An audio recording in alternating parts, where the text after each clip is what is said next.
when we look at the issues of feminism, we have to understand that feminism in the West is quite different from what many of you might think feminism is as Muslims. Because the background, the history which produced feminism in the West is different from the background for Muslims. There are some rights which Western feminism has introduced which are anti-family, which are really anti-femininity, which promote lesbianism and other deviant behaviors and practices. This has become chartered in the UN. In their women's conferences, these are being promoted. The boundaries of what was just, fair, and just. It now shifted into radical feminism, which identified men as being the enemy. They talk about the patriarchal society, that the only way women are going to be truly free is if they divorce themselves from men. Practically. Especially now with technology, women can have a baby without the direct intervention of a man. They have sperm banks where you just make the arrangements, you get it, and you can have a child. So they say we don't need men. Of course, they still need the men to provide the sperm. So it's not that you don't need men, right? But the point is that even marriage now was being looked at as being a place of oppression of women. Because the idea that the man, is the head of the family and all this, no. They looked at that as being oppression. So they have launched an attack on the family itself. And this is what has now dominated the women's conferences that are connected with the UN, etc. The American and European feminists, they have dominated the discussion.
This is amazing how confused the women are today about their role.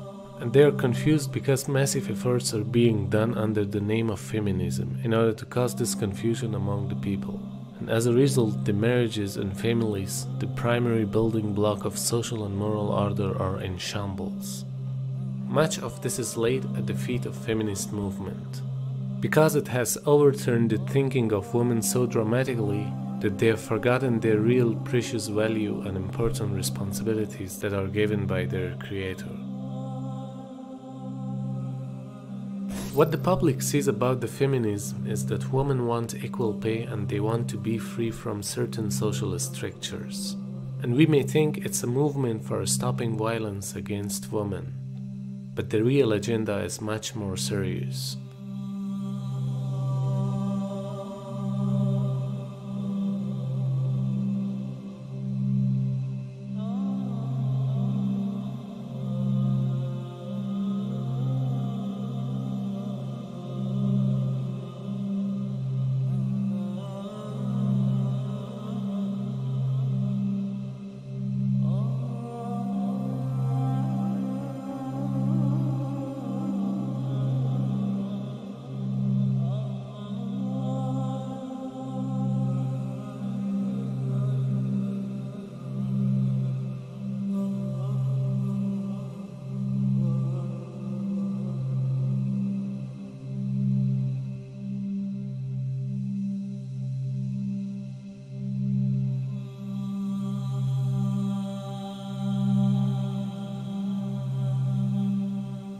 Well, one of the things they told me was that he was at the house one night, and he would talk, and he started laughing. He said, "Aaron, what do you think women's liberation was about?"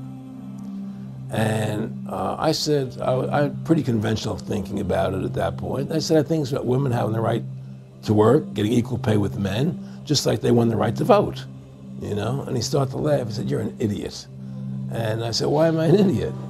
He said, let me tell you what that was about. We, the Rockefellers, funded that. We funded Women's Lib, you know? And we're the ones who got all over the newspapers and television, the Rockefeller Foundation. He says, and you want to know why? He says, there were two primary reasons.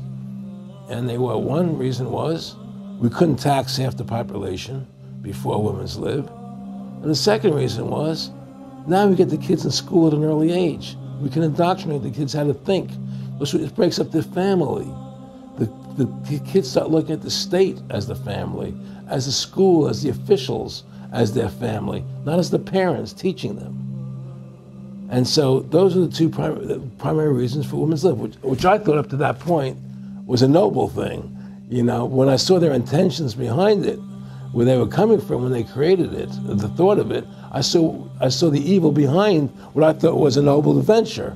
Aaron, did you know that Gloria Steinem, in one of her own books, now admits the CIA funded Miss Magazine? No, I had no idea about that. No, I never heard that. Yeah, we're gonna. The CIA funded Miss Magazine? Funded Miss Magazine with the stated goal of taxing women and breaking up the family. No kidding. I never heard that. Well, Nick told me. I mean, I know it, but not because I know the CIA was involved in it. Well, Gloria Steinem was proud of it. Oh, the CIA wanted to help me help women. No kidding. So they funded it, yeah. And of course, it's divide and conquer. Right, and what they do is they focus in, obviously, on real problems. Women were getting shafted in many ways, but the elite wasn't planning to help them. They were planning to really shaft them and take men away from them. The reason we have to take this movement seriously is because they constitute fortress. They constitute the speculations, the ideologies, the proud intellectualism that's erected in our society and has a formidable place. They're influencing the law, they're influencing the courts, and they have a massive influence on education. All you have to do is realize that this is how the university system thinks. That's where the school teachers are all trained, and you see how it filters all the way down through the educational system. They try to create laws, and we have to live by the laws that are obliterating all sense of moral and religious views.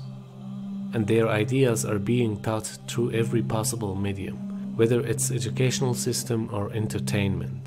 And as a result, we have a brainwashed society which is following their evil ideologies.